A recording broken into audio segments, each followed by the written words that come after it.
What is good, everybody? I hope everybody is having a wonderful day. Happy New Year. Listen, man, we finally made it to 2025. I didn't think we were going to make it here. What about you guys? Yeah, yeah. Go ahead. You go first. You go first. Go on. Okay, yeah, it's quite 2015, I think, was my most memorable year, and 2005 was my most memorable year. So I hope this one too. Like 2005, I went abroad. 2015, I finished college, and hopefully 2025 is going to be the year of the Posse. So yeah. Wait, what year? What year did you finish college? Well, high school / college. Yeah, it's A level. So, okay. Yeah. Either way, what year was that? 2015. 2015. Okay, it's not too. It is more recent, but it's not too bad. Okay, you've had some skin in the game for some time now. You can't say you're not experienced. Yeah, you've been about, man. Based on this history, yeah, you've been about. Well, that's when I finished college, not when I started going to crypto, but yeah.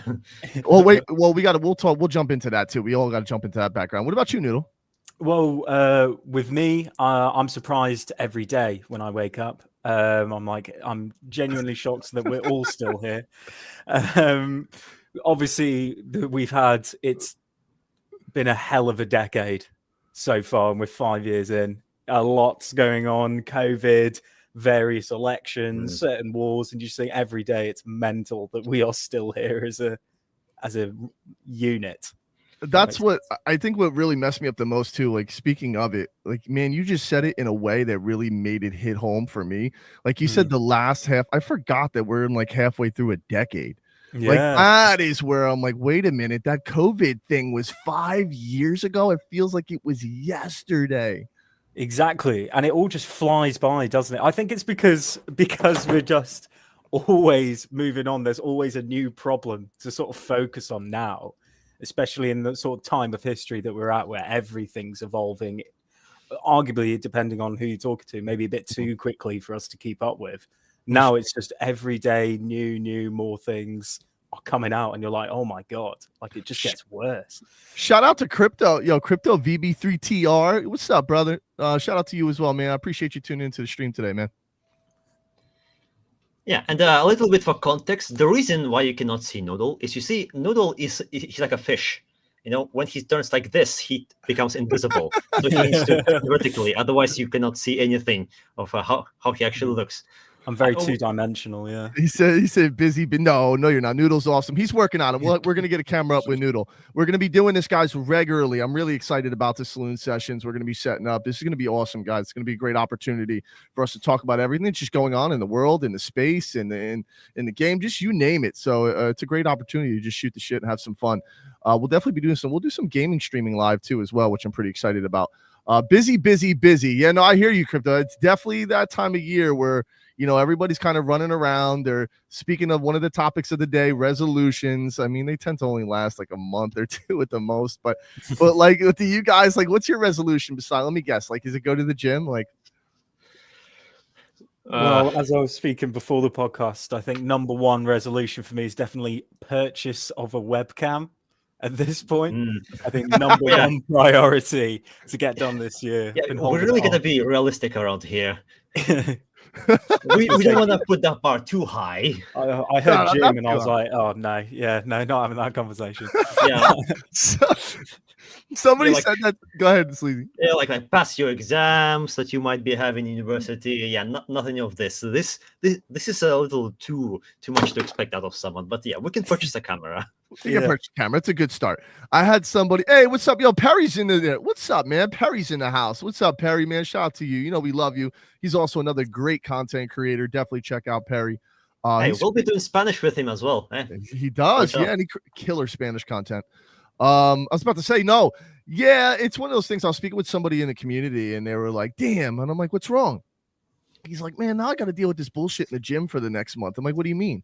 He's like, I'm going to be in the gym. There's going to be hella people. You're not going to be able to move. It's going to smell like shit.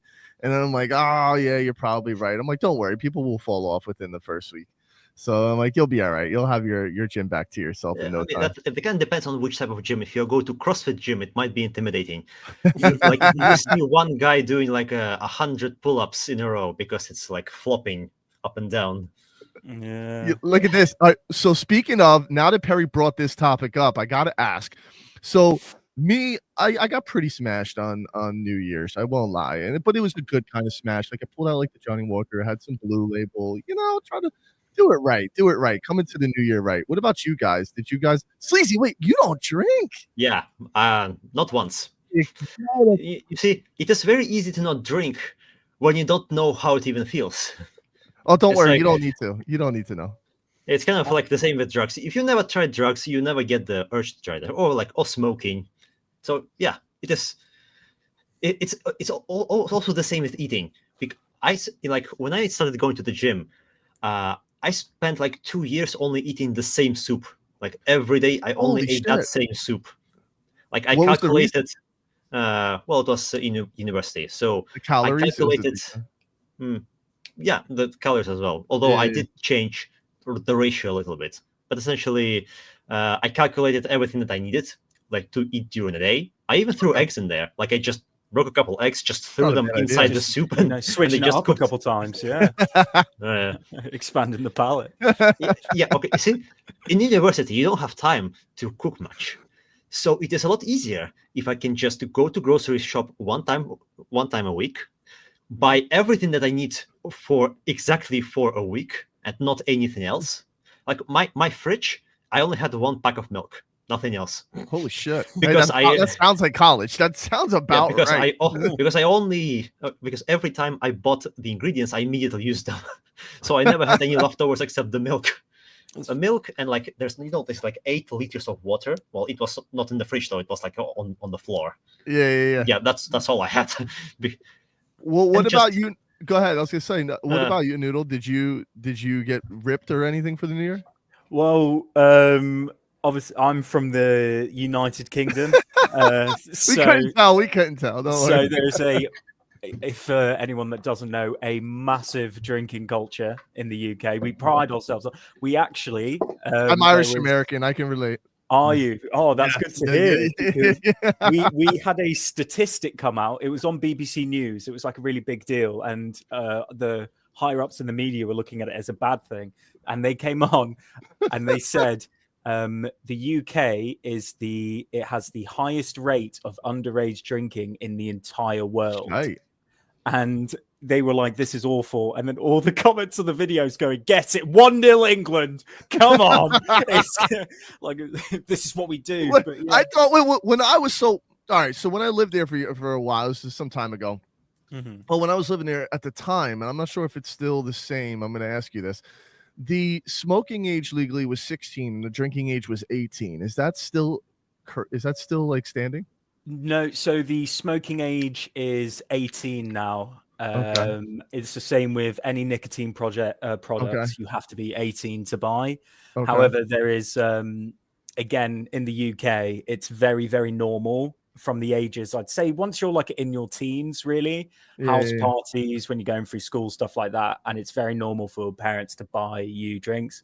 It's Oh, yeah. legal to if you're Oh, yeah. 16 to have a drink with dinner if you have a parent with you. That's cool. Yeah, I restaurants. remember doing. That's cool. Yeah. We used to wait outside the liquor store for like one of the adults to come out and be like, "Yo, bro, come on, I got like £5. Please give me something." Like Exactly. Oh my god, that's such a universal experience, isn't it? Obviously, Sleazy can't relate, but Sleazy, We love trust you, me. but we love you, Sleazy. But this Yeah. is, We're you missing had out. to do it one time, man. One time we'll get you. When we meet up in New York again, Kevin and Patty just came out. We had a blast. I'll put pictures up next time of like everything we did in New York. But when you come out, Sleazy, and the rest of the guys, we're just one time. We got you. We got you your first time. Break your virginity. We can make a little video out of it. Yeah. Oh, Like, it'll get be his big. first time trying out. It won't be messy or anything. You'll I just, promise. just a little taste. Something I remembered about but I did not write it down, obviously, so I forgot what I was going to say. Oh well. It's all right. What Yeah. off the top of your head? That's even better. The fact that it's not rehearsed. So off your head, and if you can think of something for a New Year's resolution, what would it be? Well, I did prepare the New Year resolution. It's everything else that I did not prepare. But yeah, first of all, I wanted to say that unlike some of the other episodes that we are shilling, this one we are obviously not going to shill at all. No shilling. No Yeah, we're not shilling. going to do at this. all. This is purely unrehearsed. Everything That's is a like good this. thing. That's a good thing. Yeah, which is why we're not going to bring up our roadmap or anything like this, because this is for a shilling session. This is not a shilling session. The first one, I guess it's because I'm currently making something like a what I call Into the Soniumverse series. So Okay. my goal is to have, every time I bring a new project, is to have the community members participate in voice acting in this. That's really cool. As people who have already participated, they know you don't really need to do that much. Yeah, so that's my New Year's resolution, is to bring the community, both from our project as well from other projects, to voice act in videos, because I think this is very fun. I think it's dope too. I saw some of the recent stuff that you did with Kaio, and I was just looking at how like the AI got the mouth moving and all that type of cool shit. And I thought it was really, really dope. Personally, like I said, and the storylines are pretty solid too. I know you like to write some pretty good storylines. And and I wanted to say to go to the gym, but I've already been going to the gym for like 3 years, so that's something that I've already achieved. So considering there's such an active community as well. Sorry to interrupt, but active community that it seems to have, then getting the community involved in definitely making of games, it's something that is really interesting. I think there's definitely a future there for games, to get community-driven games that are made by communities. It's really. Go ahead. I was going to say, go ahead. Like in so many Discords that are centered around gaming, people are in the voice chat like all the time. Like they are always more than happy to contribute to games. It's the devs who are like, yeah, I don't really know what you could do for me. So that's because they're not finding ways to integrate them. That's why I like what you were doing. Like people don't realize, okay, sure, you're not a dev, but there's other ways to get people involved into gaming and into voice acting. It could be any of that shit. There's beautiful artists. Some of these guys in this community are incredible artists. Yeah, and related to that, I would like to learn how to voice act a Scottish or an Irishman, because it's something like I can hear the accent, but I can never reproduce it. That's a hard one. So I might someone need to that spend deals with Scottish and Irish people all the time, you don't want to associate with them. Awful people. Awful people. One of my best mates Scottish, and he's a bastard. I swear. Maybe I can make a villain like this. Voice him. Oh yeah. Well, listen, I'll tell you this. I think at the end of the day, he's Irish, so he is Irish. We're that's a whole nother can of worms. But I will tell you this, I do think that there is something to be said for like public content creation. I think that's one of the best aspects of Web3, if not the best thing about Web3. It's obviously completely community driven. There are some people that try to utilize that maliciously and kind of manipulate the idea of what that represents. But I think the beautiful thing about what a lot of these communities are doing, and at least I know what we've been able to do, is to find people from all walks of life that have a common ground and then bring them together under that common ground.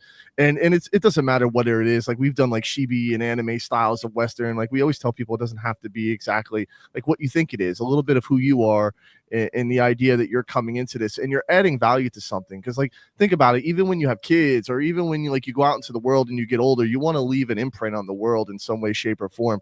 And I think that's the opportunity that this gives. Noodle, a little bit more on what you said though. I definitely want to hear your thoughts on that as far as like for you gaming, community gaming, things like that. How do you feel about that? And plus your New Year's resolution, I still didn't hear yours, so I'm going to hold you to that. The camera. The camera. Yeah. The camera. Yeah, I forgot. The camera. I think, well, with me, I was definitely a gamer growing up. Obviously, always starting out with Minecraft, which is, I think, from people from my generation, certainly very standard first game. Everyone started with Minecraft, grew on from there, and it's always you see the AAA games coming down, and it seems it's sort of like this is the game, like it. If that makes sense, especially from the big companies like Ubisoft, EA, it kind of seems there's no communication there anymore, which I think is why a lot of games now, especially with the companies that I just listed, Ubisoft, they're all flopping because they're not listening to what the fans really want. And again, you can't always do fan service because sometimes a certain story needs to be told in a certain way. And I can get behind that for sure. But if you're losing your fans because of silly decisions you're making, then your games are going to fail, which is why I think there's a huge, massive market now, especially with Web3 coming in, tokenomics and all that jazz, actually dealing with communities and community-driven stories to be in games and inclusion and stuff like that. Because if you can rally a community behind a game and even get them involved, then that game is going to have a hardcore fan base forever. and people will always go back to it. Why do you think that major companies, like some of those companies that you listed off right now, why do you think they haven't adopted it yet then? Money. It's a big risk. It is a big risk to take, because at the same time, the saying is you can't make everyone happy. You know, someone's going to get hurt. And I think they always know what kind of works. So they'll just keep sort of beating the dead horse. If it's not broke, don't fix it type thing. Exactly. Yeah. And it's a big risk. If you're money, it's a big risk making an entirely community driven game, I think, for these people, because instead of making their like big money on the stories that they already know they can tell, going completely in, and say if the community do make a bit of a shit game, and no one likes it and they don't do it right, it might fail. But I think a hybrid model is definitely, we always talk about, and I agree with you wholeheartedly. I want to get your opinion too, Sleazy. I think that at the end of the day, what people don't realize is that everything's about the middle ground. Like, you know, people tend to be, they live on the side of extremes, especially in the social media world and in the hype world and business world. It's either you're hot or you're cold. It's very rare where people hit that middle mark. And I think a lot of the gaming companies, at least some of the people that I've spoken to that were either big developers or managers or project managers at some of the bigger companies, is that from their perspective as well, like the risk of pivoting, I think you hit it on the head, to a whole entire new system and taking a risk and saying, hey, will this system work, when they're already making, and here's another big reason, they're already making billions of dollars off transactions. So and every season that resets and you lose all that shit. So for you to have to come in and then start fresh and buy new assets every season, that works in their favor. Imagine if you can keep these items as NFTs and now you're flipping them and selling them. I mean, that's the dream for us, but for like a gaming company, that's a fucking nightmare. I mean, like, you just lost an entire revenue stream, at least in their eyes, and it's forcing them to remake more assets constantly. I think there's a middle ground there for sure. And I think that's why you're seeing a lot of these bigger games buy up like smaller studios that are building in Web3 or at least experimenting with it, so they can kind of get a pulse on the industry. What do you think, Sleazy? Yeah, I've been following quite a number of games on Patreon. The model is essentially the dev tries to do his best to release as often as possible, but he only does it in his free time. A lot of them are either students or they work full time and then they do it on the weekend, and that rallies quite a lot of community. I don't know if necessarily if it would be a better model, but it's certainly a model that works, and it's a model that rallies a lot of a big Discord community behind it. Yeah. While the big games, they're usually just you push it out, and it's either profitable or it's not. And so this kind of like a lot of people are there, in fact, for the storytelling, like from where the game began to where it ended. So that I feel like in Web3 it incorporates this model quite well, because all of our investors can actually see what we are doing. We are doing our best to actually update them. Unlike like indie devs, they are allergic to actually updating the community on what they're doing. Their Discords can be very active, and they disappear for months. That's horrible. I hate that shit. That's the one thing I hate about like what certain founders do.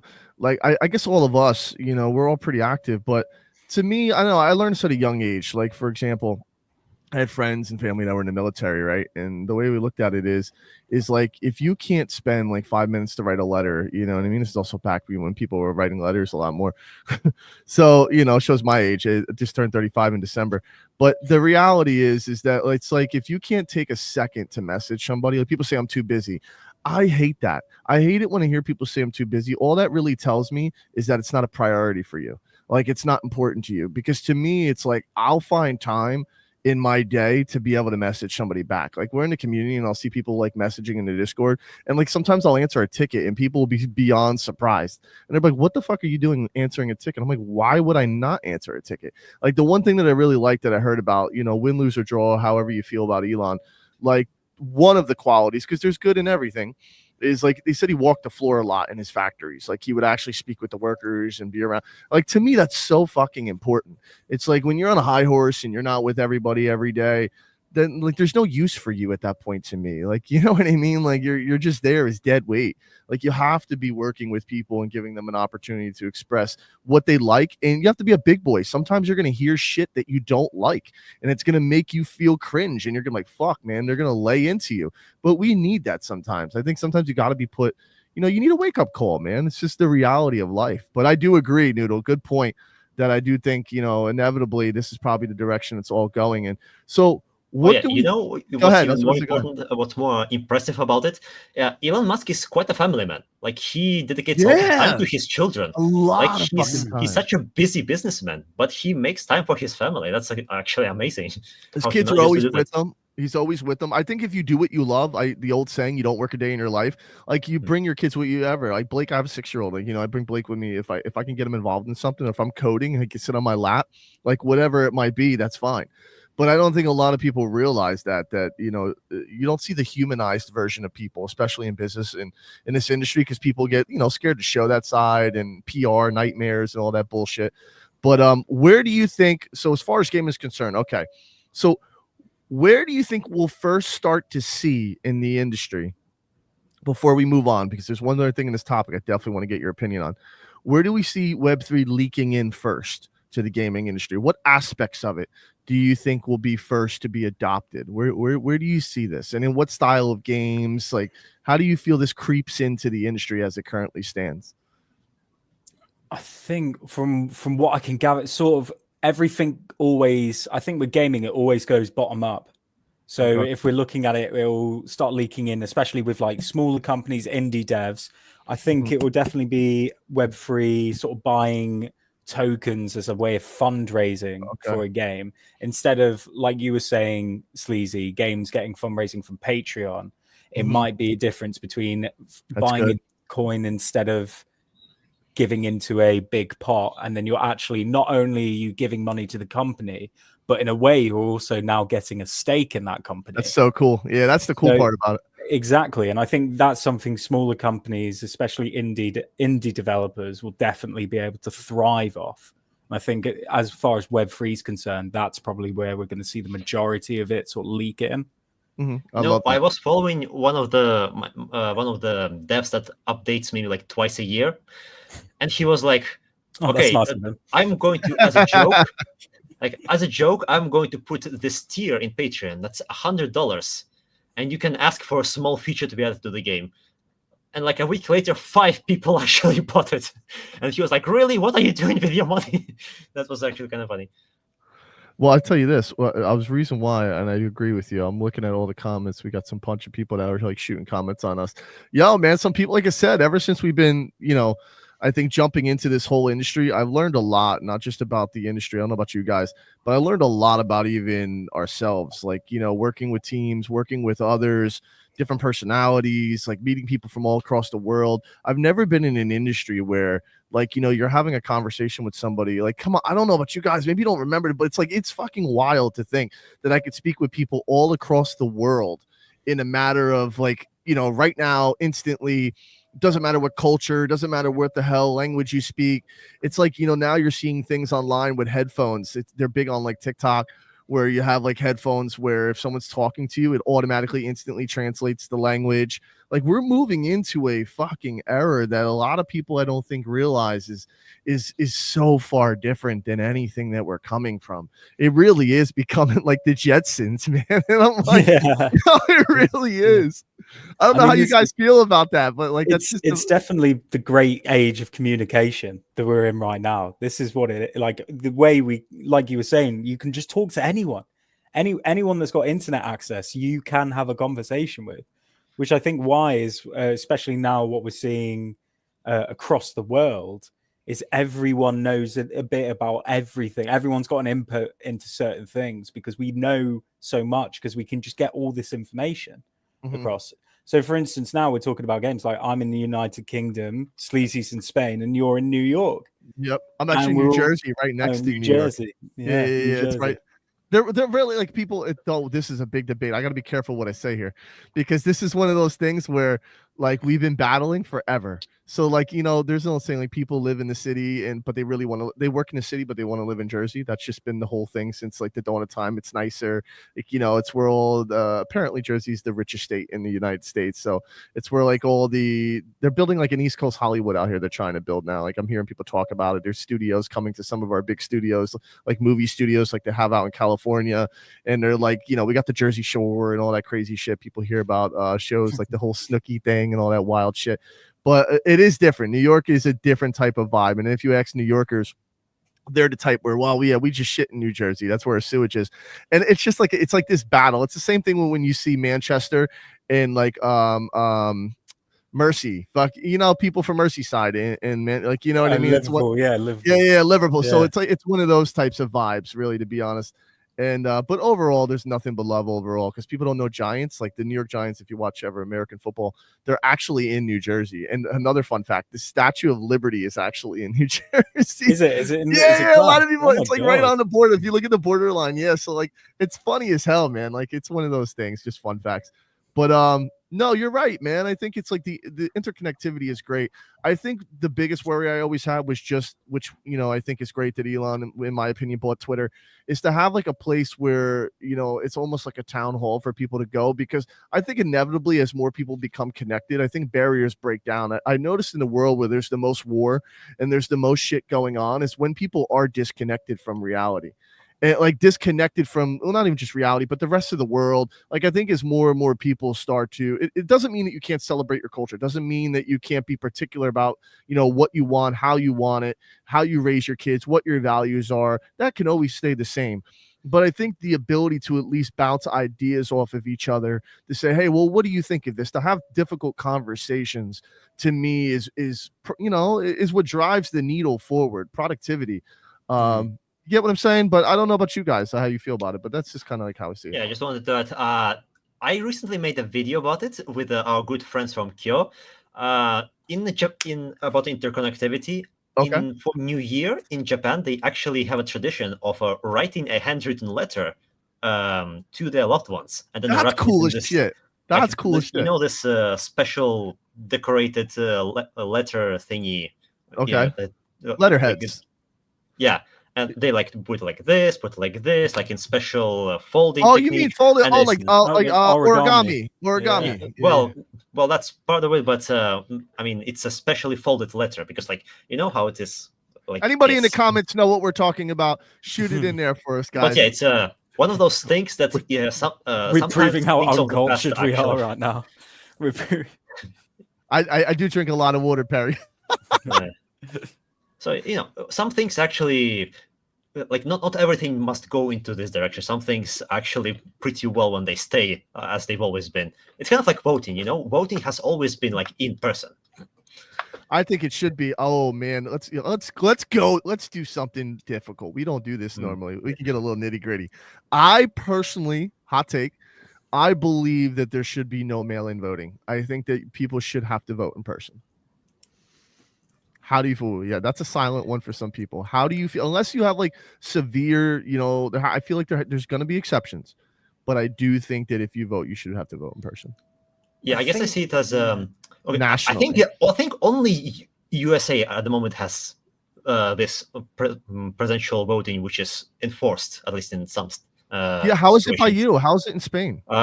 Everyone just goes to the what's it called? The mail office, and just sends them in the mail office. Like, everyone just how does do you that. feel about that, though? Like, genuinely, you don't think that there's like mass manipulation could take place for that way? Yeah, I think it's it's not just it can. I think it's happening a lot. I think it fucking does. But that's a whole nother thing. I'm not going to go too far down the road. Yeah, the guy's going to be like, oh, that's how we going right now. That's a whole back. I'm gonna. Oopsie, I lost this one. Oopsie. Well, Noodle, I'll let you. We'll touch on it briefly. How do you feel about it? Well, I mean, elections have already happened. We went from fucking gaming to elections. Yeah. Elections have already happened. For another like 3.5 years, we're good. I know. Yeah, we don't have to worry about this for quite a while now, because I think all three of our countries have just had pretty massive elections. We did. Well, within the UK, I know. So I don't know how it is in your countries, but you have a designated polling station that you have to go to in your local area. Okay. So with me, I've got a lot of friends that move away to universities, but they can't. So, for instance, my friend is supposed to vote in Stoke, but he lives in North Wales. Oh wow, for that's cool. I never university. heard of that. I never heard that you do it by region. That's pretty cool. Yeah. So it's constituencies. It's not like, I know in America it's like states and then little bits in the states and stuff. Yeah. It's the same in the UK kind of, but we have like really small, every like couple towns will be a constituency, and you all vote at the same polling station. So because he physically couldn't get back, he had to then mail in his vote to that polling station. Okay. So that he could then vote in the election. So I think the way we do it, there's absolutely no way of voter fraud. I was going to say, tell me this: what happens, just theoretical, if you all of a sudden got more votes in than you have populace in that region? Then the government have serious questions to answer. Yeah, wait about 2 months and we'll look at it. Yeah, it will literally be like, we'll designate a team to look into it, and then everyone will forget. Okay. That's pretty standard. We're even like that. We'll talk about it when it's relevant. One of the things that people don't usually talk about when talking about the mail-in voting is the imagine you're in a family and everyone agrees to vote for this person. Of course, everyone in the family is going to organize your papers together. So if you don't agree with it, there's absolutely no way to you to vote for the other guy without also alerting your family that you're voting for the other guy. While in the US, you go and you click it inside the anonymous box. That's, I think, is a really good thing. On a Web3 note, actually, I'm glad I think that's one thing we're all really good at. We can always segment into stuff pretty good. You brought something up to mind that immediately was like, holy shit. I've been having more conversations with people in regards to like, AI, Web3, getting involved, development stuff wise into politics, all that good shit. I think that Web3 in the future, we've had this conversation, plays a big part of all that. I think that there's a place. I think we're so early that right now this is like one of those things where nobody has any fucking idea where it's coming from, what it really is. It's just a bunch of more of a cult thing at this point. Companies hear about it just like they hear about any type of fad that comes in, but in their mind they're probably going to be like, this is just a fad. Little do they know, there's billions of dollars in VC money moving through here, institutional investment. There's entire like organizations dedicated to developing infrastructure here.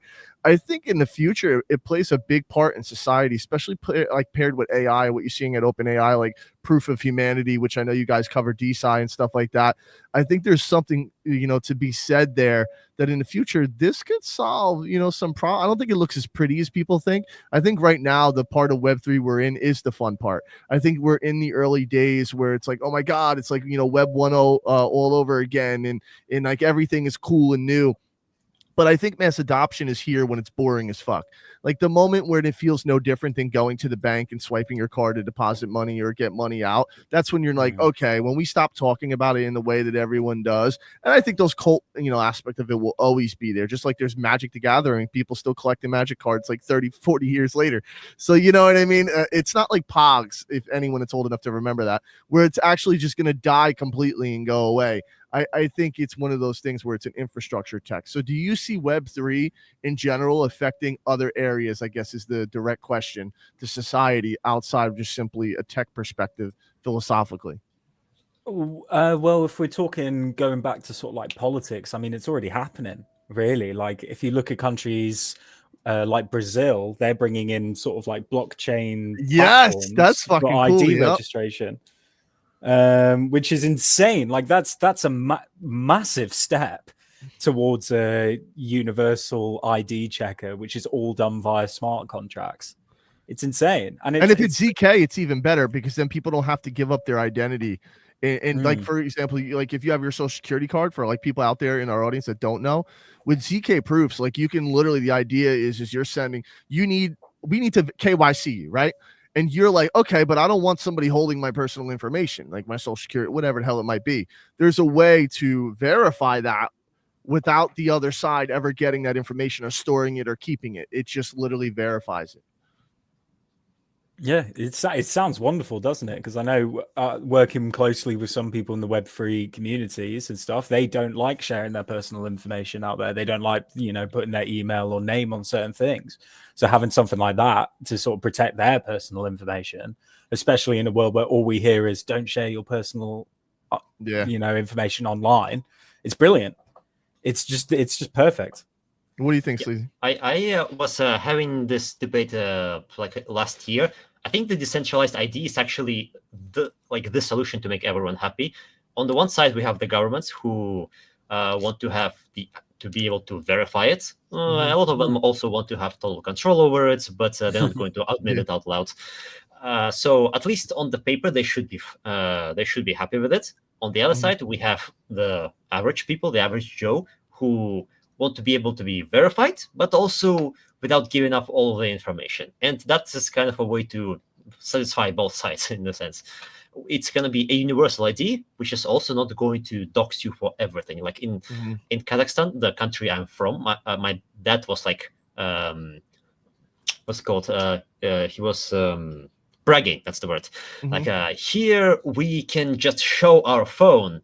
And it stores all of our IDs. It stores our driving license. And I'm like, technologically, it's great, but I really don't agree with it politically. That this is no, it's hard. It's hard because I think about this all the time. So, like when you sign up for things with, for example, Apple Pay, Google Pay, when I started developing more and really getting into the back end side of everything. From a business perspective, there's so much shit that goes on that you don't know until you're in the trenches and you're actually building shit. Here's an example.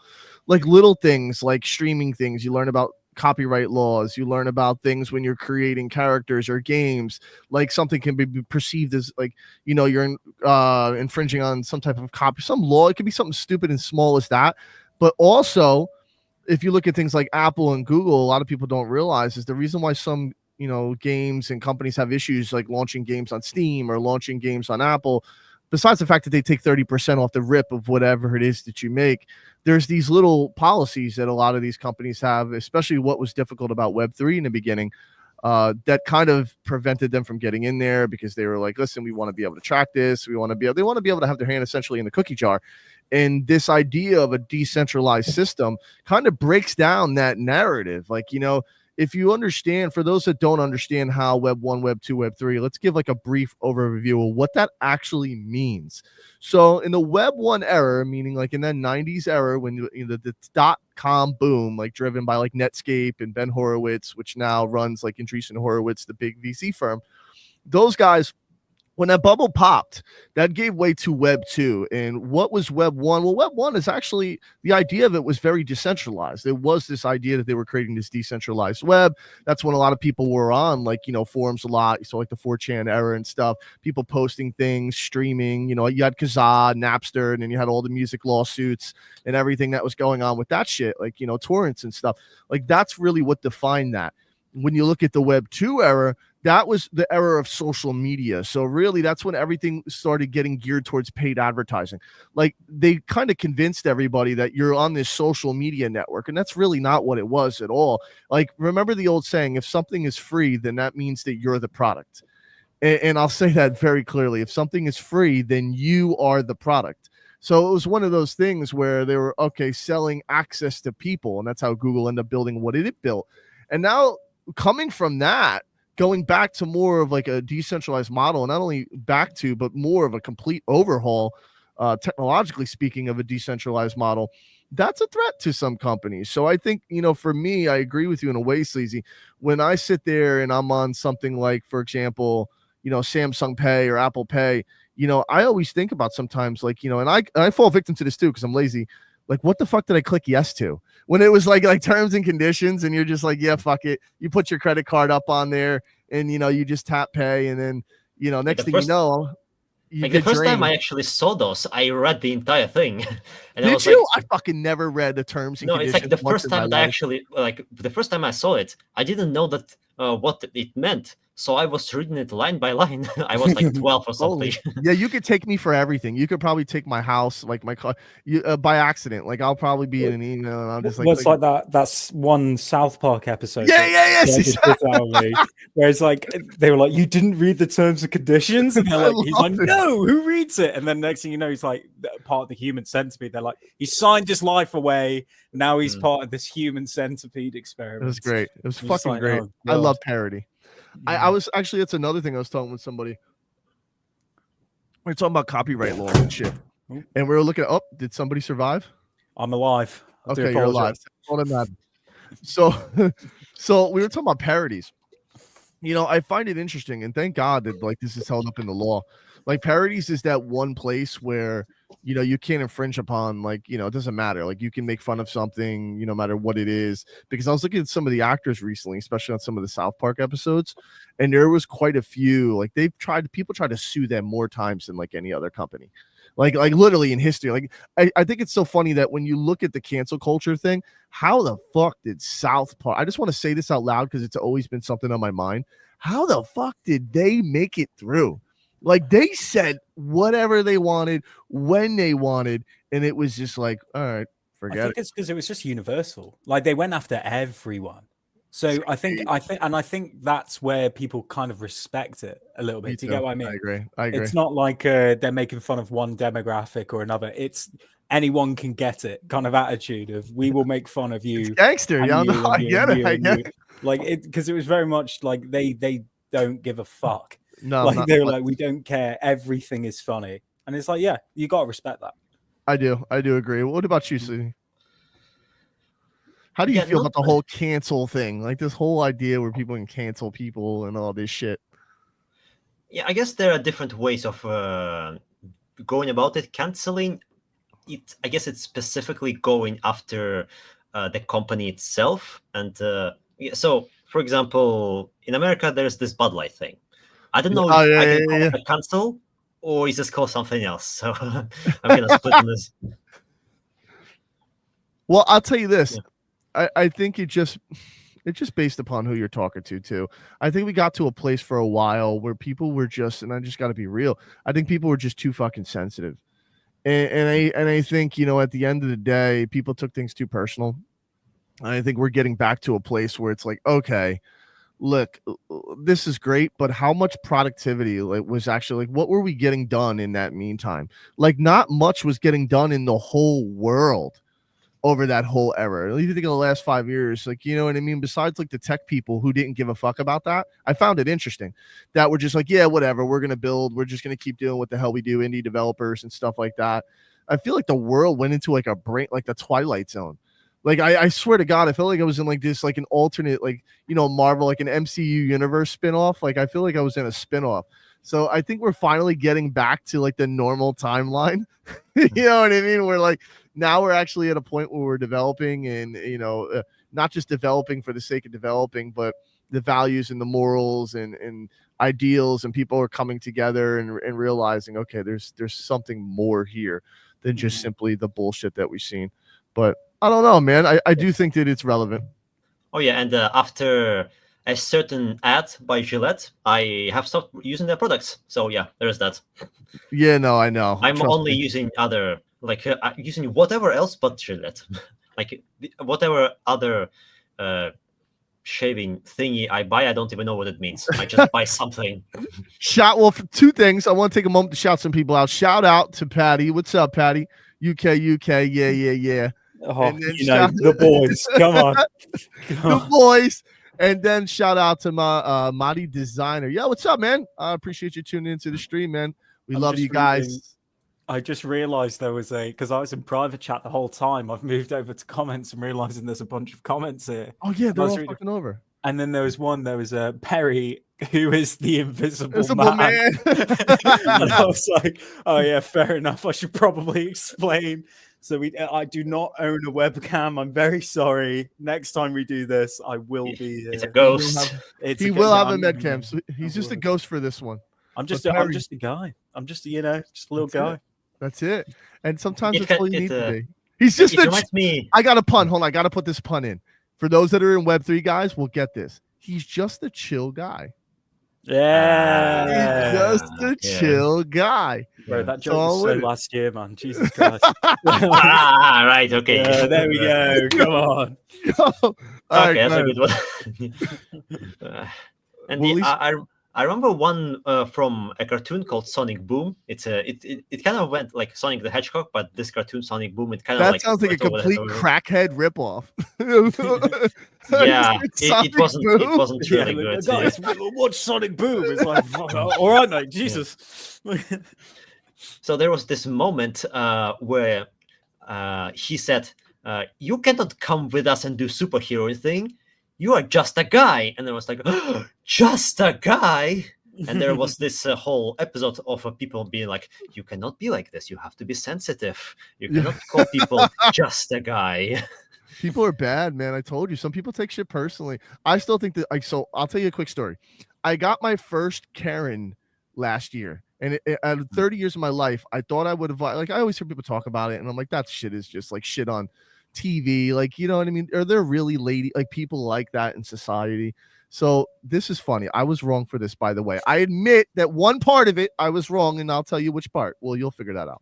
So I'm coming out of a quick stop, like a food store type place. Like, it's late night. I wanted a late night snack. It was a weekend, and it was like 11 p.m. So I go out. Local store still open. It might have been between like 9 and 11, somewhere in between there. And I pull in. There's just, I get out of the car. There's this piece of paper like that's stuck on my, how like some people put something on your window or something like that. Like they'll put like an advertising or some shit like that. So I'm like, I'm in the store only for a minute. I'm like, it's fucking the middle, like 11 p.m. Who the fuck stuck something on my window? And it was like, advertising for like, it could be insurance or whatever the fuck it is. So I take it and I was like, fuck this, threw it over my shoulder. Right. I pull out the drive. I hear somebody scream. I'm like, what the fuck? I roll my window down. I look to the side. It's a lady. You do that on the ground. I'm like, okay. I'm thinking in my head, litter. It's not good. Okay. So I get it out. This is lazy. This is bad. So I get out. I'm like, I pick it up. I'm like, you know what? I go to throw it in the garbage can. I don't even look. I kind of like throw it towards like the little dumpster thing. It's a big ass dumpster. And I go to drive away. I guess maybe I must apparently missed. So this lady runs in front of my car. Yes, this is real shit happened to me. I couldn't fucking believe this. Runs as I'm in a tiny parking lot. So I'm going to pull out, make a left. This lady runs to the front, stops like this in front of my car, and to say, "You're gonna throw this out." And I'm like, "What the hell?" I'm like, "Yo, get out of the way! I'm gonna run you over." So next thing you know, lady steps to the side. I go to pull out. She throws it. Good shot, and it lands into my the hood part of like your car where the windshield wipers are. So when I got home, I eventually had no choice but to throw it out. But I can't believe this lady like hawked me down for this tiny. I mean, guys, it was like a card like this that someone stuck in my window. And you know how you like instinctually you're just like, nah, fuck this, and you throw it out. And I'm like, holy shit. I got Karen'd. I told my wife and I got home and she's like, she just laughed at me. She's like, it was inevitable. It's like, oh, so it's real. That shit is real. There are people like that in the world. I was gonna say we don't really get that here. I guess Thank God. I don't really notice it, or maybe because I'm only 21, so I don't really see it too much. Noodle Calm, I thought you were a secret agent like James Bond. I actually am. That's why I'm here. So that's his role. That's why he's here. I was sent by the British government to find these guys because they were like, they're investing a lot of money in certain projects. I was like, oh, okay. I'll step in and have a look. And you know what surprises me even more? People like that who throw themselves in front of cars actually get to live this long. To be an old lady. Yeah, that's what I'm surprised. Oh, Patty said we talk in riddles. I think sometimes Jesus talked in parables, bro. Like, come on, man. Like, we're not able to. Sometimes you got to switch it up. And I think that's the fun part about it. Patty, if you don't know, Patty is our CFO, guys. For all you guys out there, Patty didn't tune in today. He's putting in work elsewhere, making sure that everything's running over at the ship. You got to respect it. Yeah. You got to respect the man. He's also, that's the one I told you to live. Hey, Patty, what part of northern? Funny enough, Noodle lives in northern England as well. So he thinks he's probably by you. So you guys got to go out and grab a drink. What was I going to say? Yeah, no, but I think other than that, what I'm pretty excited about, I forgot, I didn't fill in. It wasn't fair to you guys. New Year's resolution stuff, like, yeah, obviously the workout thing, you want to be more strict on your regimen and eating. I think dieting, making sure I'm doing it for the sake of longevity and not just like for appearances and stuff like that. I want to do this year. I have some big news coming up that, I'll be sharing with everybody soon, which I am pretty excited about, which is more like a personal thing, which is going to be pretty cool that I can't wait to share with everybody. So stay tuned. I do think that this year, what it is about for me is I think just being a little bit better than yesterday. It sounds fucking corny and cheesy, but I think as you go on in your life, as you go on in your life, you get desensitized to shit. Like the longer you've been around, I think it's not that you're cranky or anything like that. Like I love being happy. I love being upbeat. I love being around people. I love people and I love talking like this with you guys. But sometimes you lose sight of the little things, like, you overlook certain things. So I want to pay more attention, to those little details in between everything, because I'm so focused on the big picture and moving the needle forward and getting the community rallied up and paying attention that sometimes there's things in life that just pass you by. It could be little family things. It could be little, you know what I mean? It could be just spending time with somebody or one-on-one time or whatever it might be. So I think this year I just want to be efficient. I want to stay focused, but I also want to have fun. You know what I mean? I think I want to be able to live in the moment and have some fun. So for me, at least, that's what I think this year is going to be about, besides the fact that, which will into the next segue, regulations. I'm really fucking excited for the direction that the industry starting to move. If when you're looking at the VC circles, a lot of unlocks are coming for those that don't know, meaning, those that had vesting schedules with other projects that, let's say, they invested in them and they were given tokens, but they couldn't sell them for a period of time.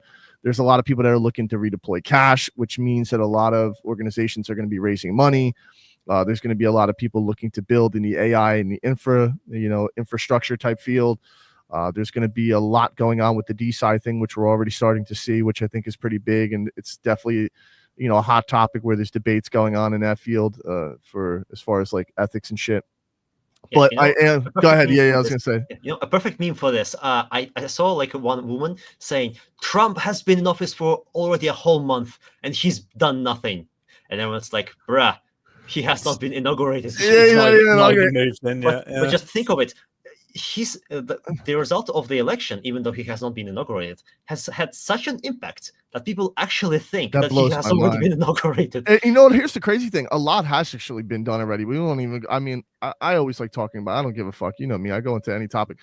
I think a lot has been done, honestly, even indirectly. But let's even get into something that's more broader so we don't even have to niche it.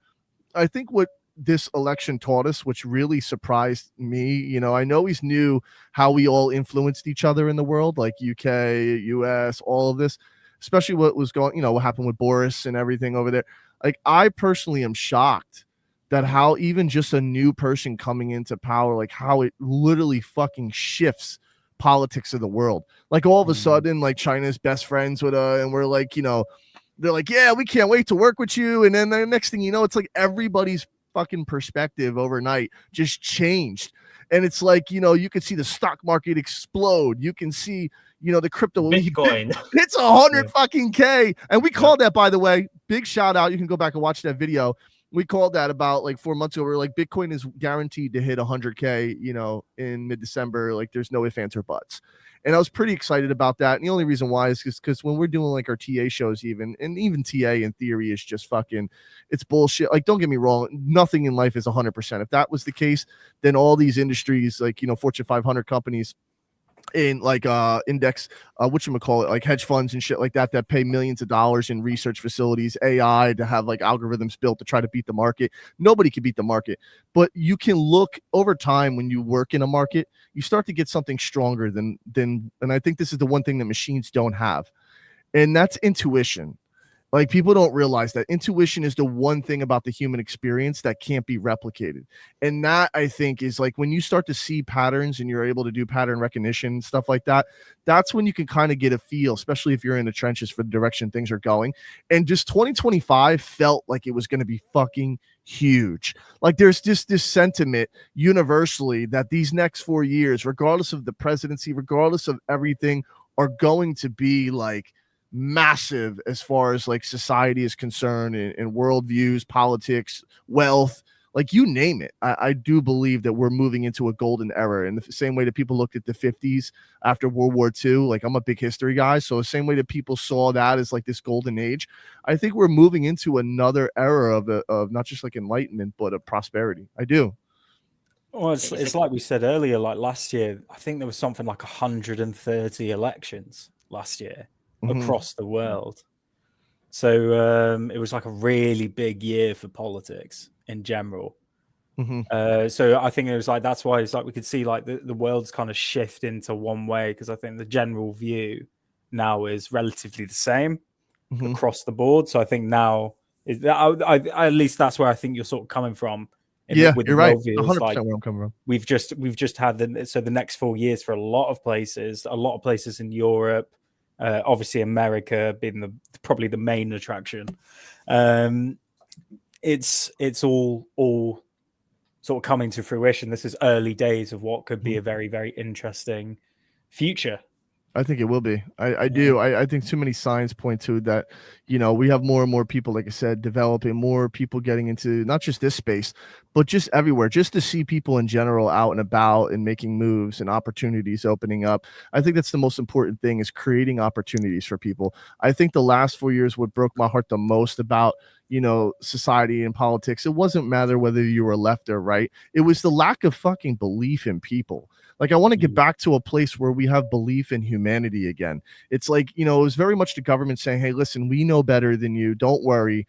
Pat you on the head like you're a child. We'll take care of it. When I think you need to give people opportunities, like, you know what I mean? Whether, like, even in Web3, developing stuff in gaming where people can come in and modify the environments, build their own characters. I think anything in life, when you put more power into the hands of people, I think you'll be surprised that the good they'll do just as much as people fear the bad.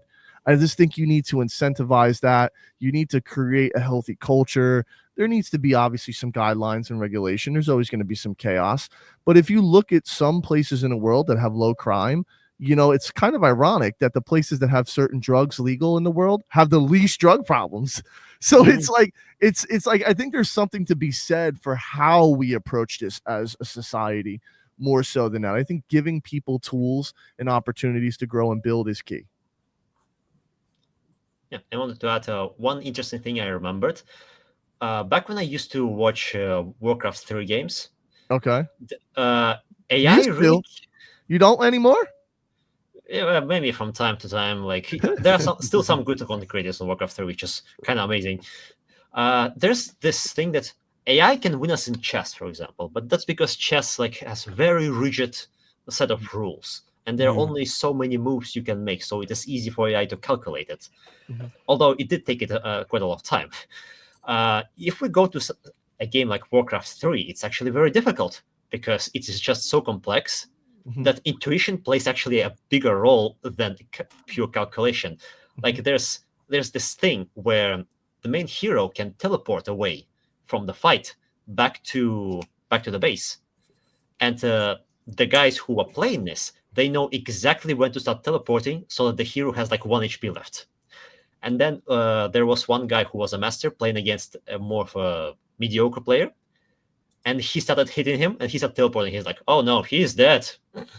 And he's like, I don't know how to explain it, but I just look at the picture and I know he's dead. He's not going to escape this. It's like the number of units, the type of units, the upgrades, the items he has. He just has one look at it and knows, yeah, this guy is not escaping.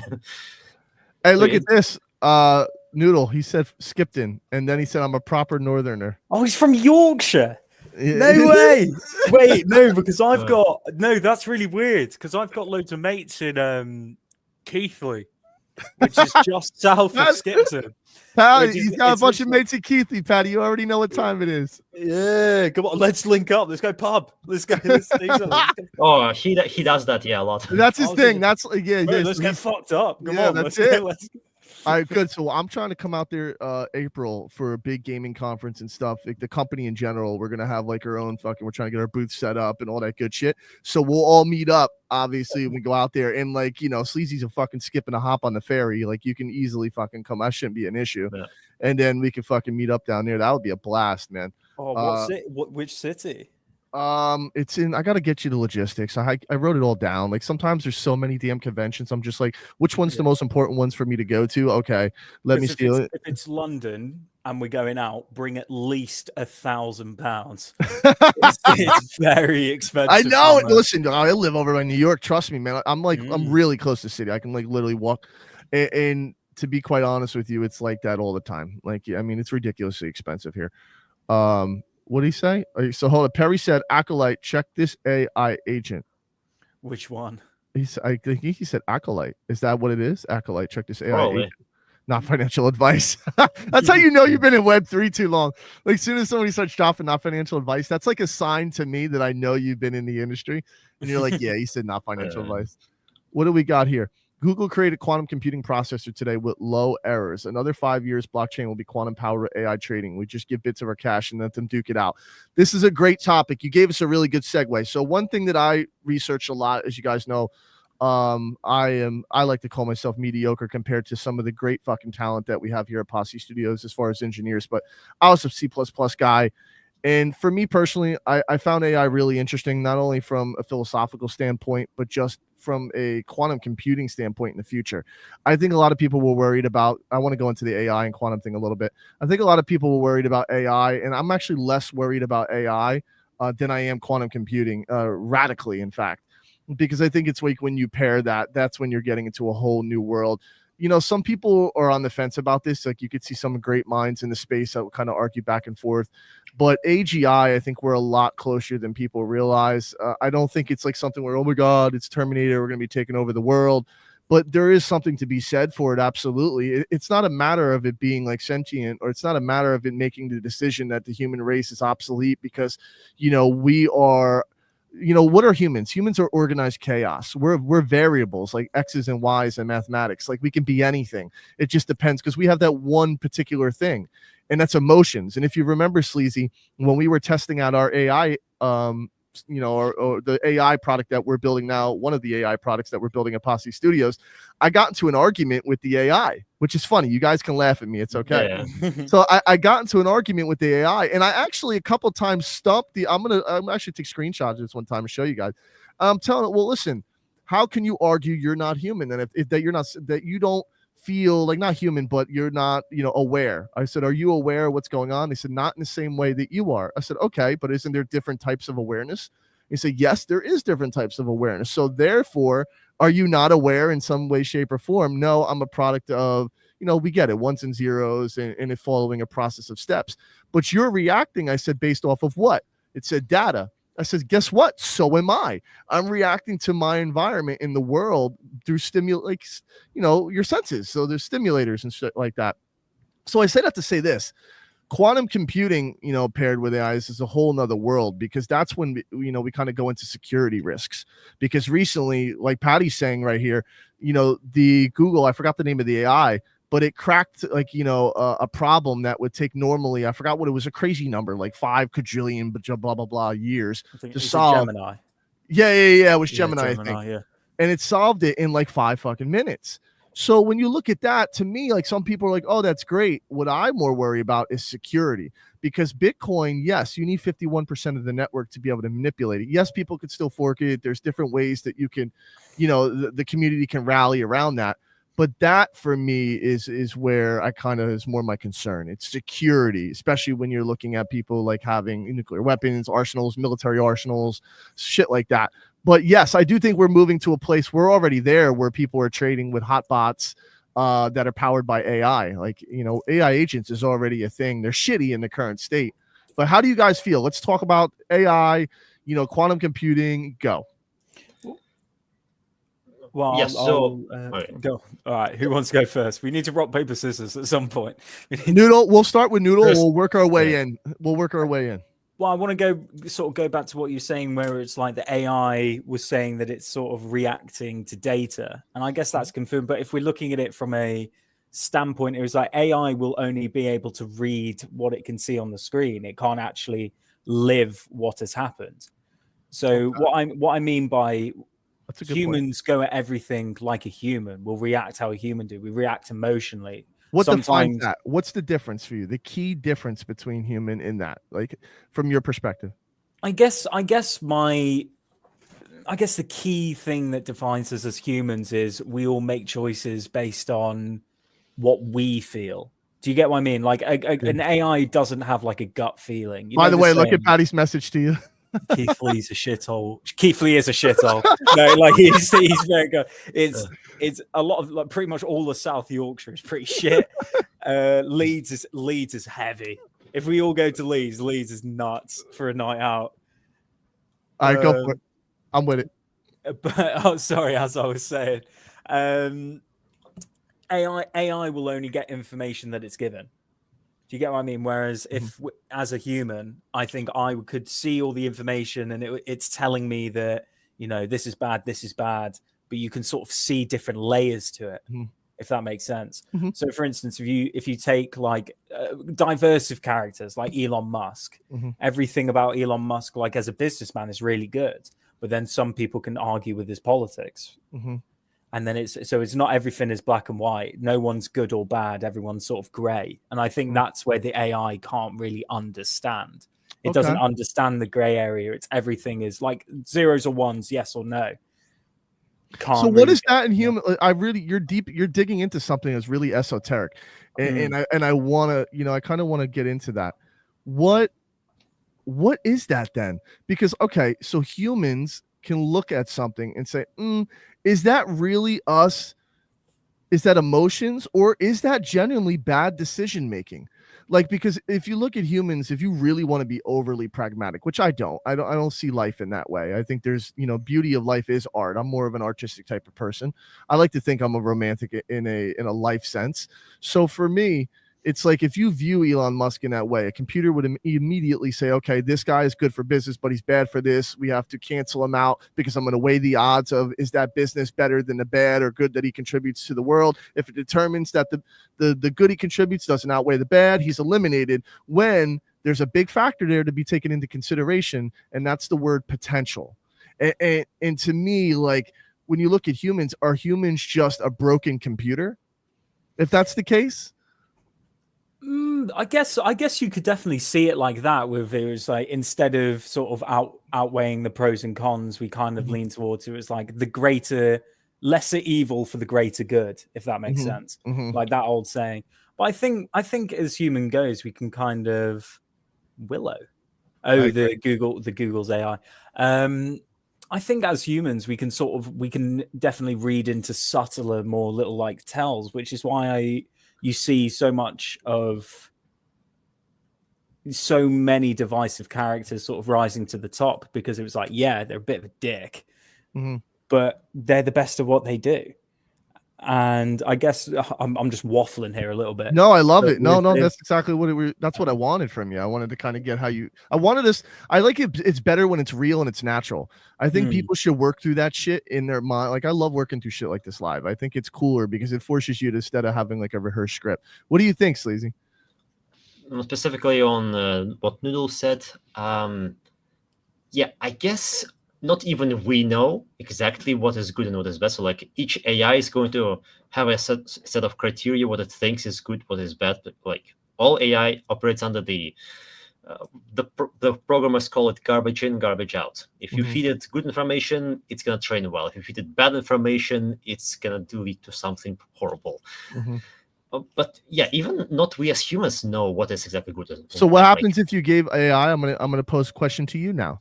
Yeah. So imagine instantly, right? We were able to give AI, which we probably already have technically with the internet, access to every single thing in the human experience.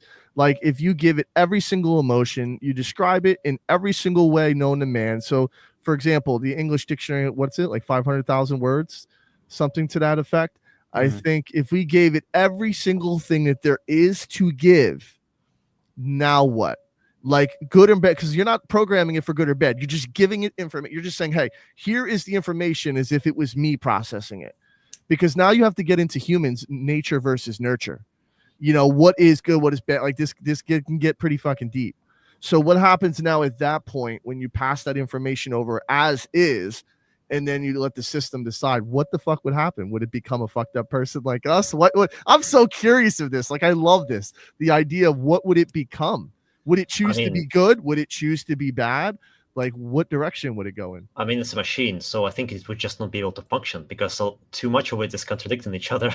Well, yeah, it's probably that's one route. But like, if you I was gonna automate it, go ahead. we were born hypocritical, really. Everything we do is it. Well, pretty much everything now in and going forward is always an action to a reaction. Now, True. I think is what we've been seeing for the past 5 years. Because Is- AI is just gonna go on a cringe loop, arguing with Exactly. itself. Yeah, exactly. But it's Isn't like that where we're at? Go ahead. I just feel like an AI could never understand. Like, for instance, if you say like let's take drinking alcohol, for instance. You tell an AI everything about drinking alcohol. You're like, yeah, loads of people die because they get addicted to it sometimes. It actively harms your body. It's not healthy really in any way. We use it to kill bacteria. In other words, humans are stupid.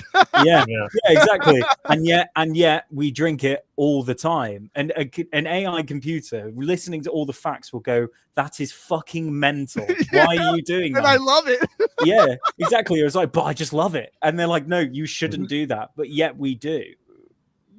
And it's what's up, Don? Marty's still here. Yo, shout out. We see you here. We appreciate all you guys to show up still.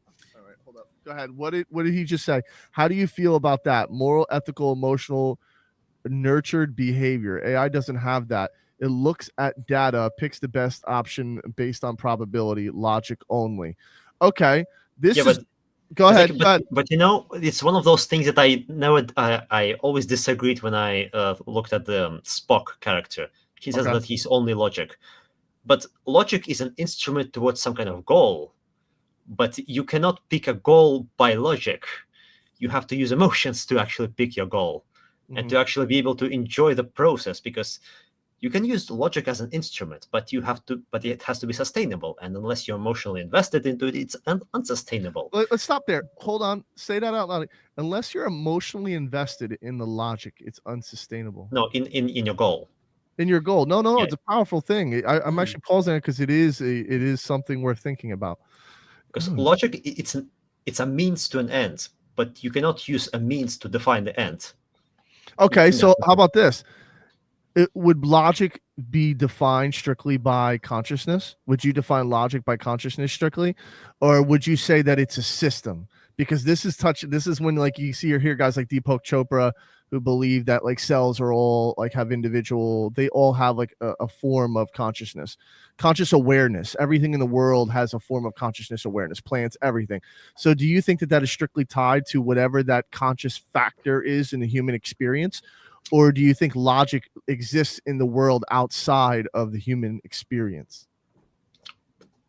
That's hard. That's a tough one. Yeah, does logic exist? The reason why I'm saying this is because of mathematics. Some people think humans discovered mathematics. Some people think mathematics already existed. Some people think mathematics is just a tool that people created. So me personally, it's hard because when I look at the systems, when I look at planetary systems and you look at things from a zoomed out perspective, there's clearly a system at work. We'll get maybe another time to the whole God thing, but there is a system at work. Now, whether that's gravity, whatever. Go ahead. How did we start this episode? What were we talking about? I have no fucking clue, but this is great. I can't remember anymore.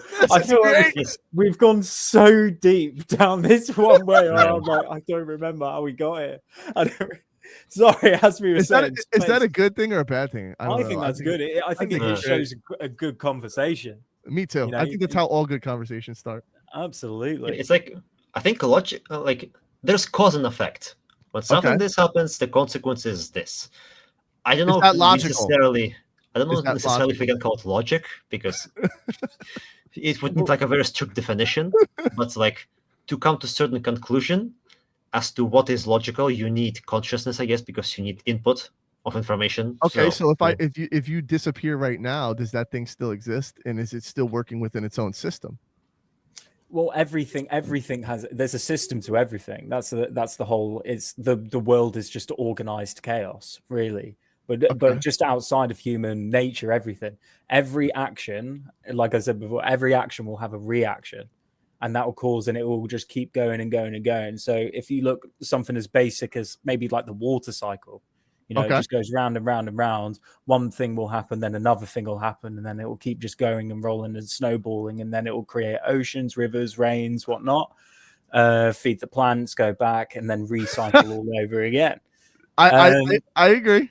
Exactly. So I think with that is, and then going back to an AI can understand. It can theoretically, it can understand. Okay, I can see how that works. But then if we're going from a sort of emotional aspect, is an AI will look at so say your girlfriend cheats on you, but you still love her. Yeah. And AI will be like, kill that AI will bitch. be like, fuck her, bro. Get her out of here. Like this. Like it'll be like, yeah, AI nukes the human race because we are actively killing the planet. Well, We're how not about this? How about this? I got something for you. Go ahead, Susie. Yeah, but at the same time, how would AI come to the conclusion that it has to save the planet? That's What what. is- Oh my god! Yeah, that is what I'm saying. Thank you. Okay. That is what I'm saying. And one more thing I want to throw in there, just to throw a fucking wrench into all of this. I think that existence is chaotic, but I believe that humans are actually the only things that are orderly in the whole world. I think humans have introduced order to chaos that already exists. Just another quick question. Do you think an AI like understands that it's alive? Would it have that self? I've asked it a lot of times, and it gives me weird responses that are very like for example, they could be pre-programmed, but then when you start to dig in and force it to go into its own data and to start, like, I always redirect the question and I ask it in 100 different ways, and I keep going and keep going and keep going. So when then at that point will you know that it is alive? That's what I want to know, because it already passed the Turing test. Like, we're already past the Turing test. If it thinks it's alive, will it then would it then develop like a self-preservance? What I forget. Preservation. Yes. Well, think about it. Isn't that? Here's how I think.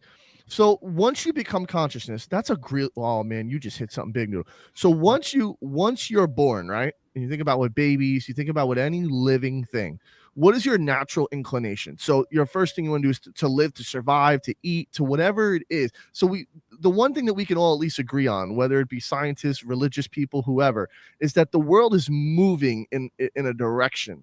You know what I mean? It could be outward. Okay, maybe you want to get really scientific and say, well, because of the way light is, we're expanding outward, whatever. But we're all moving. We're in motion. Right. And the goal is to stay in motion, because first, law of thermodynamics, energy can't be created or destroyed, changes forms, blah, blah, blah, blah. So we're moving clearly. And because we're constantly moving, we want to stay moving, especially if you're paired with consciousness. So to me, I think if an AI eventually becomes conscious, like, well, will it want to survive? That's a great fucking point. And I think that there's an argument to be made that if it has all the data that it has, why would it not want to anymore? I guess it could decide, because, like, we have emotions. So our emotions make us scared of death or the unknown. Yeah, like a computer might just be like, fuck it, unplug myself and that's it. But I don't know. Yeah, but like, you're saying, why would it want to? Yeah. But what's this want word? Yeah, that's the emotion, I think. I don't know. Maybe that's that emotion. Maybe that is, strictly a human thing. Like I said, I think humans have introduced order to reality. I don't think there ever was order until we came about. I think things, and maybe we're arguably, maybe what we think is order is just us, a small fucking part of a system that is so big that our egos are speaking by thinking that we're actually no different than an asteroid floating through fucking space that hits something. Because, in the grand scheme of all this, we're just playing our small role as well. And, that could kind of be argued. We're kind of putting ourselves as more important than the systems and orders that exist within the solar system, and we're not, because a rock can fucking hit us and wipe us all out right now. It's just our experience is very unique. And I would say not necessarily humans, but just life. Like birds make nests. I agree. That's order as well. I agree. I agree.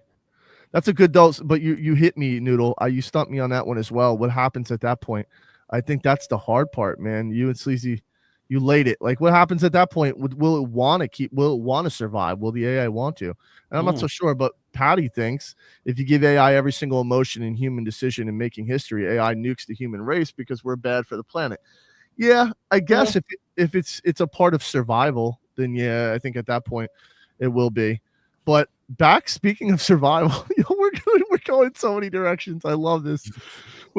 Speaking of survival, stay tuned, guys, which I am pretty excited about. We're going to be releasing sneak peeks. I feel like those like commercials where you come in with an ad. I feel like that's what this is. An insane segue. That's mental. It's an insane segue. Speaking of survival, we've got a game. Oh, great. There's a game where you really want to survive. Man, I love doing this. All right, so we are coming soon, guys. The desktop game is going to be dope. I feel almost like I can't even do this no more. Yeah. So we're basically, you guys know out there, you've been watching for some time. The mobile game's coming up. It's more like your third-person shooter. But the reason why I brought it up is because recently we've been getting feedback from a lot of people in the community. Working with Dave, who's also one of our developers, lead developers for the open world game. It's really dope. And the reason why is because we were talking recently about AI being in the game and how like these players interact. So for example, one thing that people are going to be able to do in the open world game is like when you come into the world, you can actually open up a store. And what ends up happening is let's say you sell socks in the real world or you sell cowboy hats, whatever the fuck it is. When you order it from that store, that AI, very much like you can go on Amazon store, it'll be shipped to your house. So you'll be able to order products like physical reality products within like the metaverse, which I think is something really cool. We've been talking about this for a while, and I've been really excited about this. We teased this to the public, but I guess now technically I'm outing it completely, but people will be able to actually like purchase items and stuff like that. And the big thing that we've been talking about are these AI avatars and characters within the game and the survivalist mentality, because the idea is it's very much like a Rust or Red Dead Redemption style game where people can just cause chaos. If you want to destroy your forts or you want to just try to like blow each other, whatever you want to do. But what would AI choose to do? Like in the game, is it going to want to just destroy and conquer everybody? Is it going to, I guess it depends because think about it. The name of the game is to just survive, but it doesn't mean in order to survive, it doesn't mean you need to hurt others or attack others. In human sense, we believe that, but birds and animals, their way of surviving is just staying the fuck out of, whatever predator's way is there. Would an AI play ultra defensive or no? Yes. What kind of thing? Yeah. What direction would an AI play? I don't know. Ooh. That's hard. I know. You know what we should do? We should have an ask the audience for next time thing. Oh, you get what I mean? Idea. And then we'll that's how we'll introduce the next one. Here's what Patty said. I know we're coming up. We're wrapping up on our close. Nature is equilibrium. Everything wants to be in balance. Theoretically armed with all knowledge, AI should restore balance or tip it back towards, because we have tipped our own ego out of balance. Yeah, but and I don't disagree with you, actually, Patty. It's very Thanos-y, though, doesn't it? About the balance. Very Thanos-y. Very Thanos-y. Snap away all that is causing problems. But are we? Here's the argument. That's where I'm like, are we really, though? Like, for example, I look at this timeline. This was one of my favorite posts I saw recently. And Patty, for those that don't know, Patty's actually a geologist. He's a real geologist. So, I could see where your perspective is with that. But I've heard people say ever since like the Al Gore era, they were like, this is going to happen in 5 years. It didn't happen. This was going to happen in 5 years. In the next 5 years, it's not going to happen. I feel like, don't get me wrong, I think we are damaging the environment in ways, and we do need to be environmentally conscious, and we do need to take steps towards preserving that. But, you also have to say how much of that is politically motivated. How much of that is immediately if that's the case, carbon emission was in the era of dinosaurs, they studied, the environment, and they pull from rocks and shit like that, carbon dating and everything, that there was far more in the environment than there is today. So it's like, how much, I always found it like mind blowing that humans could destroy the whole planet. Like, I guess maybe if you launched a bunch of nuclear weapons and you just literally, the chemical wave just fucking destroyed everything over time, but destroy the whole fucking, like, what does that really look like? You know what I mean? When people say that, the environment, okay, Florida's going underwater more and more every fucking year because the rising sea level or whatever. Like, but what does that actually look like ultimately when you say destroying the planet? And would it be a big enough deal to AI for them to want to step in? That's where I'm kind of like, I'm on the fence. And if we look at humans not as separate from the nature, but as part of nature, Mhm. would that extend to then AI stepping into other parts of nature and deleting some kind of animals? Because you would think that they're destroying the lives of other That's animals. deep. I didn't even fucking think of that. I didn't even think, because there's like, you look at the human race and look at insects, and there's like, it's not even comparable. Because we're the only ones that consider us the top, really, if you think about it. Because we're the, as far as we know right now, we're the only ones that can truly understand that we're alive, really. I think Besides in terms dolphins, of they say dolphins like to look in mirror. Apparently, dolphins and orangutans. Fun fact: apparently, dolphins and orangutans are one of the two albums, or I think there's another one like crows that know they're in a mirror. They know it's their reflection, and dolphins actually dance in the mirror. Like they purposely, like they try to like pose and shit in they're the mirror. flexing, Yeah, flexing I thought that was actually pretty cool. No, to be fair, that's out of all animals though, dolphins is such a Westfield one to have, isn't it? Weird. Like, what's a dolphin got to do with like knowing it's alive and stuff? All you do is like swim about the ocean and eat fish. Like, chilling. If it knows it's alive, get a job. Do you get what I mean? Pay your taxes. No, the people have been working on like tech for that, like communication with animals for so fucking long. Oh yeah, and I think it's probably one of those things. I think inevitably, as society begins to evolve, I think that there's different directions it could have took. Like I look at pyramids and I look at all the technology that was being built back then. And I like what Joe Rogan says about this, where it's not that it's better or less, it's a different direction. I think humans took a different direction, technologically speaking, now than what people were taking back then. So could have people created power and electricity or a society or buildings or things in a different way? I do. I think we could have perhaps approached gravity. I think there is perhaps not like this super lost society, but I think there's some degree of lost science over time. I think as science steps in and has already proven this, that in 5,000 years, most things corrode. 10,000, 20,000, a million years, next thing you know, the pyramids are even gone. There's not even footprints. Eventually the stones over time will disintegrate and everything. So if the planet's been around 4 billion years, or the solar system's been around that long, who's to say genuinely, if there really was another culture that existed like us 1 billion years ago, there literally is, quite literally, no possible way to ever know, because there's nothing that can survive that much time. You know what I mean? Like, how would you even trace to say that this thing existed? That's fucking deep. There was one game, one story in the game that I played that was actually kind of interesting on this matter. The main heroes are fighting against a machine that can control time, and it's trying to come to the best way to lead the world. After a lot of fights and all of this, the machine actually shut down, and they were like, "Well, why did it do that? Why did it suddenly shut down?" And the message popped up. It said that the machine is actually using too many resources, and it is too much of a slippery slope for it to continue to exist. So the machine came to the conclusion that it's too dangerous to exist and shut itself down. Yeah. Holy shit. Well, I'll tell you this. That's the conclusion it came to. You remember the movie Time Machine? Did you guys remember? Like classic throwback, really fucking old. It's about like guy, Victorian times. He goes back, he creates a fucking time machine because his wife died. Yeah. That's what I say. I think about shit like that all the time, on the time thing, and what would it actually happen, like how society would evolve. I think at the end of the day, we're all having an experience.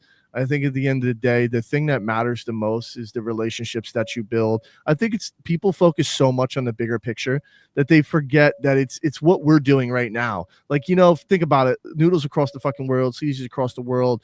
And it's like, we're able to have a talk like this, companionship, being able to feel like you're not alone in the world, that you have people to listen to that care about what the fuck you believe and want to say. And I think if we can get back to like conversational pieces and being able to do shit like this, and I think to me, this is the best part of the experience. I don't know about you, but like, all that's great, and I have fun developing cool shit and doing that. But if you don't have anybody to share that shit with, then at that point, it just kind of becomes whack, bro. You're kind of just there. That's why if there is a God, no wonder he fucking created people. Like, I'd be pretty bored if I was all by myself floating into the fucking ether as well.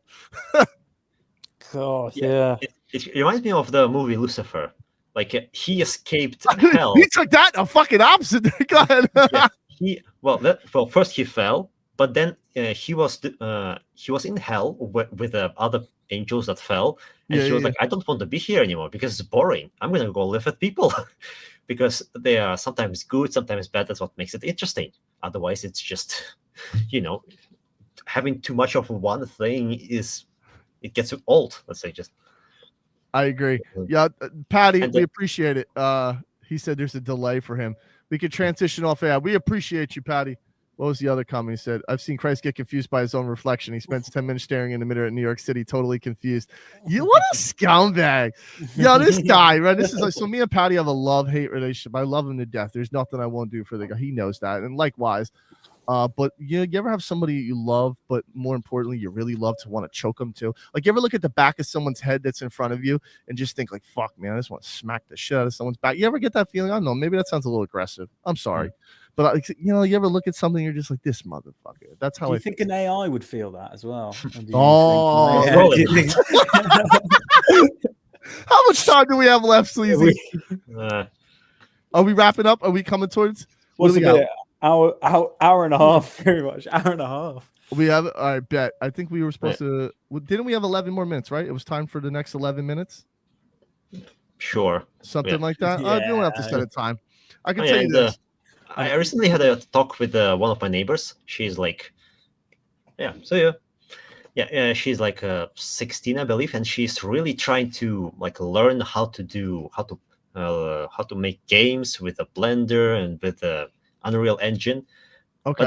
But that's her problem. She can watch all the tutorials in the world, but without anyone to share it with, it gets very frustrating. You cannot really continue without a community. I agree. And not only that, the big missing part about this, like, I'll end it with this from me. Here's what I've seen. If I can summarize the whole tech over the last 30 years, this is exactly how I would summarize it. So it started with a lack of information. So what ended up happening is we created systems to pull in information that became accessible to everywhere immediately.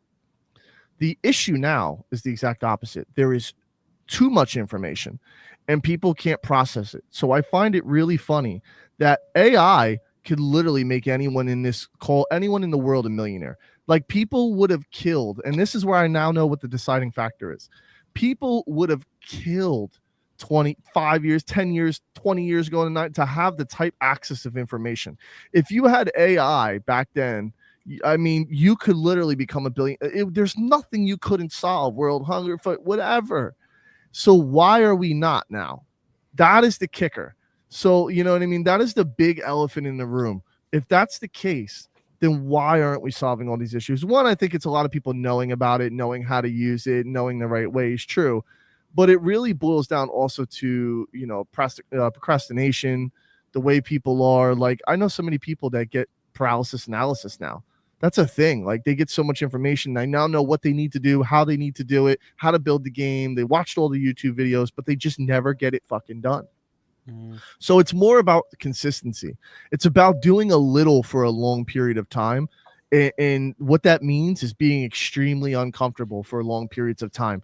And that's one thing that people aren't good at, being uncomfortable. So I tell every young entrepreneur, everybody I speak with, if you can learn to be comfortable with being uncomfortable, you will be successful as long as you lock into whatever the fuck it is you want to do. And that is what I have for today. But I don't know about you guys. What's your closing thoughts? I guess just one more New Year resolution that I wanted to mention is I want to have an active voice channel in Discord. So by the end of 2025, I want to have a Discord like in those gaming Discords where one guy is just bored, so he comes to voice chat and he just sits there for half hour, and then there's 5 more people who join who see him there, and then they just chat away for the entire evening. Jump in, guys. Listen, jump in, and I'll leave it open, and we'll all just kind of like fucking hop in there. Just leave it open. Another New Year resolution, which is I want to make it your New Year resolution, is I want to have some we sing by the campfire. Okay, all right, I got you. You guys, I know what you're trying to do. I knew he was gonna get me. I knew he was gonna get me. We have a voice chat called Campfire, and I want people to actually sing there. We'll do it. I promise. And this guy, fun fact, knows a lot about it. He just hasn't done it yet. No, I can't see it. Listen, you're not tall enough to look in the back of my head, you beautiful midget. You're crazy. I'm 6'2". Yeah, Patty's fucking. So this shocked me because I'm 6'2". Patty is 6'5". Fucking tree. Jesus. Yeah, I know. That's what I said. He's a northern though. Like, I always think about like Game of Thrones. He's just like this big brawly northern fuck. So I love you, but I love you, Patty.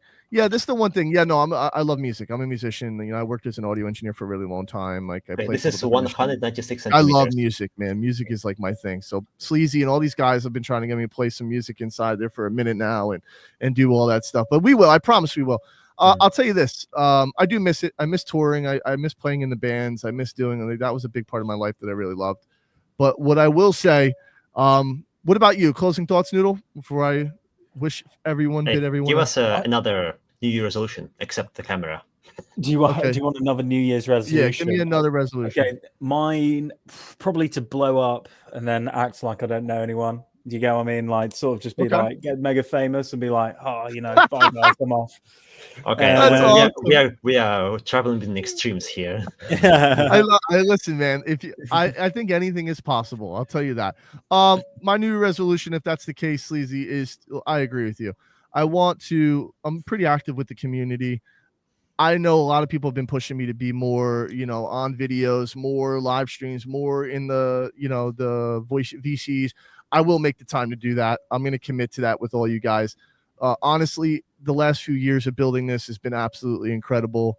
You know, now we're for those that don't know, I guess we'll close with a kind of an update of what's going on with Posse. So we're in the middle of raising our Series A. You know, if for those who don't know, we're raising our VC round right now, which I'm pretty excited about.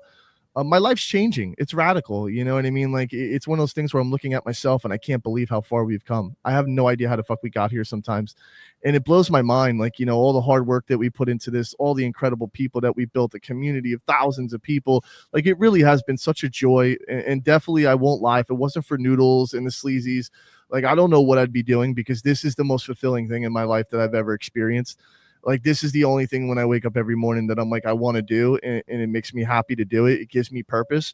So like for me personally, you know, the race is coming up. You know, we have the AI token launch pad that's coming up now for the mainnet of Sonium. We have, you know, the marketplace is booming right now with like over 150,000 in transactions. Like it's $120 million in volume. You know, we're crushing it, man. And it's kudos. It has nothing to do with me or anyone individual. It's the team. It's everybody coming together. You know, Noodle joined us recently as like, you know, a deputy mod, and that's awesome to have people like that. You know, it's like when you grow your family and it feels right, and it just feels right. It just feels like finally our time has come. We've been building in the shadows. You know, we're working with some other incredible people. The mobile game's going to be coming, then the desktop, and then a bunch of other products. Because our goal was always to be like a Web3 hub. Like it wasn't just like, okay, we're at X or we're this. We didn't want to be tied down. We wanted to be able to provide people with the entire experience. And I think that if you were only to narrow it down to one thing, you're doing it a disservice and people a disservice. So me personally, that's what I'm excited about. I love all of you guys. Thank you so much for tuning in with us, man. This is incredible. We're going to be doing this a lot more frequently. With Noodle, Sleazy, and myself. This is going to be a blast. This has been brilliant. Yeah. We're going to have a bunch of guests on. Like, it's going to be cool. I don't know. What do you guys? That's my closing thoughts. Love you all. You're amazing. What do you think, Sleazy, before I send this out? Yeah, but essentially, I hope to see you all also in the voice chat in Discord, because I will be there a lot. I will. I promise. I will. And I was talking about myself, but yeah, you too. No, fuck me. You're more important than in this case. He's the marketing. So listen, Sleazy, what you know, I'm going to blow you up for a minute. What you do with the marketing is incredible. For those who don't know, Sleazy is our CMO. He's been absolutely crushing it. When you're on Twitter or you're on X or you're on anything, give him a shout. He's behind the account with a couple different people, but usually he's the main guy behind the account. Like, you know what I mean? Honestly, everything that you've done, my brother, has been absolutely incredible and getting us also where we are. Noodle, you know, you jumping in with this, you taking the time to build with us in this community, becoming a part of it. Like, it's awesome to have you. I'm really excited about, you know, you growing with us. And I think the team now is like over 20 people. It's crazy. So it's like, it's so cool to have like this big ass group of people that are all professional, that all kind of are mad chill. But that's it. I don't know, Noodle, what about you? You have anything else? I mean, just sort of like a quick add-on with my sort of New Year's resolutions. Last year, one thing I really said was I want to start taking on more projects within the space now. And definitely knowing Sleazy through previous work that we've done together. Coming and meeting this and then being a part of this, the Posse Studios, was something I just love it already. Even from just doing this call, it's phenomenal. I love it. Awesome, love the man. vibes. We really love you, happy bro. to be here. Looking forward to everyone seeing my face, of course. We'll get it there. Point. Yeah, at some point. Yeah. right. But no, that was it. I was just happy to be here and really had a lot of fun tonight. Yeah. So Dope. All right, guys. With that being said, I'm going to send this out. We will talk soon. Love you all.